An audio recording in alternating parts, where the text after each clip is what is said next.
በዚህ የውድድር ዓመት አርሰናል የዋንጫ ክብሮችን ያለምንም ጥርጥር ያነሳል።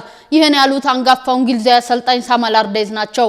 እንደ አሰልጣኙ እምነት ከሆነ የሰሜን ለንደኑ ክለብ አርሰናል እጅግ ጠንካራ የሚባል የቡድን ስብስብ ነው ያለው። ይህን ስብስብ ተጠቅሞ እንዴት ወደ ውጤት መቀየር እንዳለበት የሚረዳ እጅግ አስገራሚ ብቃት ያለው አሰልጣኝ መያዛቸው ደግሞ ሌላኛው ጥንካሬያቸው ነው።